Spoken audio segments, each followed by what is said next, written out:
Welcome to the session on database languages. Once the database design is complete, a DBMS is chosen to implement the database. The first and the foremost step is to specify the conceptual and the internal schemas for the database, and if there are any mappings to be done between the two.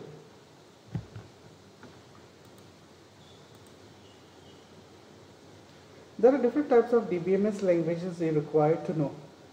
The classification is as follows.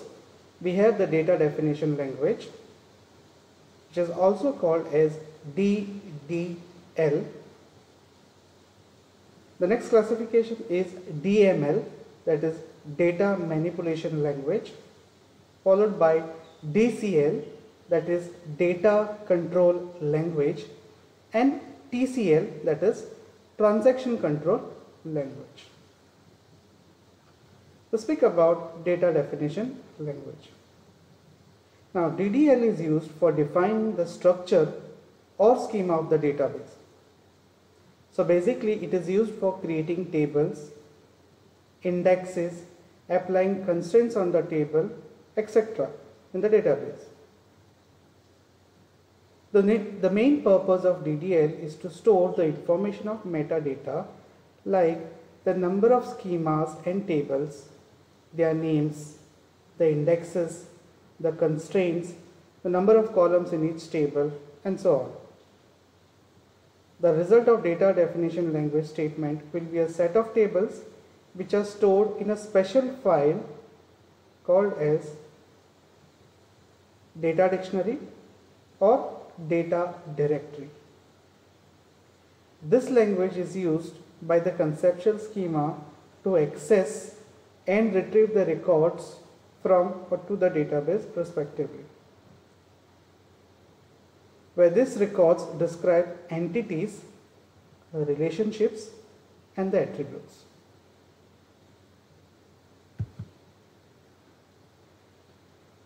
The following commands are used in DDL.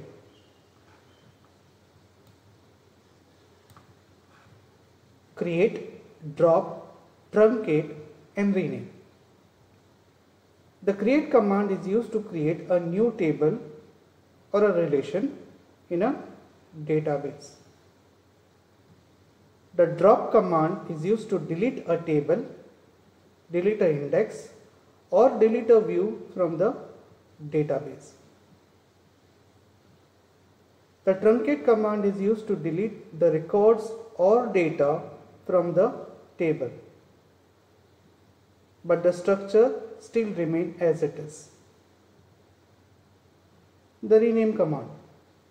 This command is used to rename an object from the database.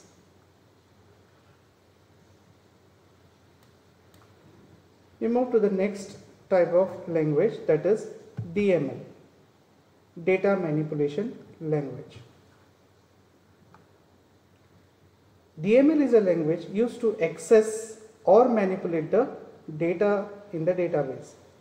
In simple words, this language is used to retrieve the data from the database, insert new data into the database, and delete the existing data from the database. So basically the DDL is used for creating the database and DML is used for accessing the information or the data in the database. The following commands are used with respect to DML language. The select command is used to retrieve or access the data from the database table. The insert command is used to insert records into the table. The update command is used to change or update the existing data in the table, and the delete command is used to delete one or all the existing records from the table.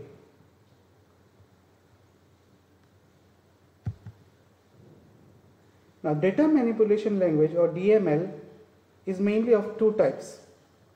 It is called as procedural DML and non-procedural DML, which is also called as declarative DML. Now what do you understand by procedural DML?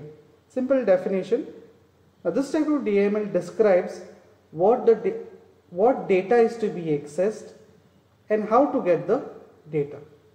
I repeat, it describes what is the data to be accessed and how the data is to be, so how you have to get the data. Whereas in the non-procedural DML, it only describes what data is to be accessed without specifying how to get it. So basically this is the difference. In procedural it will tell you how to get the data, but with respect to non-procedural or declarative DML, we do not specify what is the mode of getting the data. Moving to the next language, that is DCL.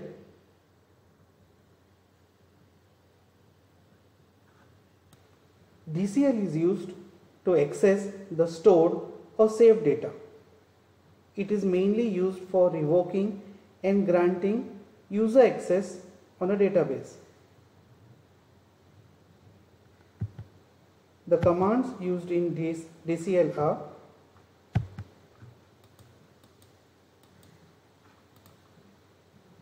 revoke and grant. The grant command allows user access privileges to the database.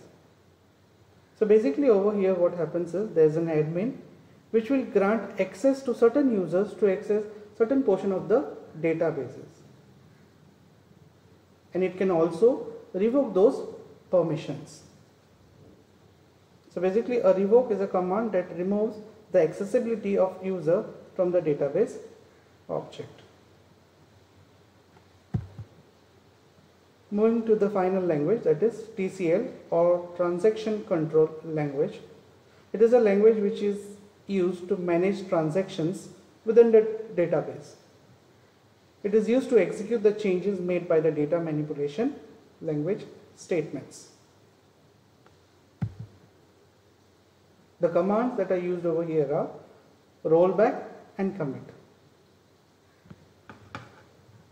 The commit command is used to save the transactions in a database. So basically, when a transaction is performed and the database moves from one consistent state to another consistent state, then the commit command is applied. So when the commit command is being applied, it is not required to roll back. Whereas the rollback command is a command that is used to restore the database to the state which was last committed. So basically in this case, when you do a transaction, the transaction begins, and in between, because of some problem, you cannot complete the transaction. So in this case, the database will be right now at this particular moment in an inconsistent state. So it has to go back to the previous state where it was in the consistent mode. So in such a case, a rollback command will be applied to take your database back to a state where it was in a consistent state.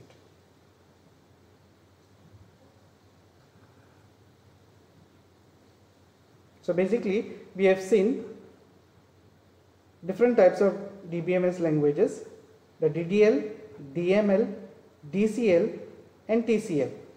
In DML, we discussed about the create command, drop, truncate and the rename command. In DML, we have seen how to make use of the commands like select, insert, delete, update. In DCL, we spoke about revoke and the grant command. And in TCL, we discussed about the commit and the rollback command. With respect to our syllabus, we will be concentrating more on the DDL and the DML statements. Thank you.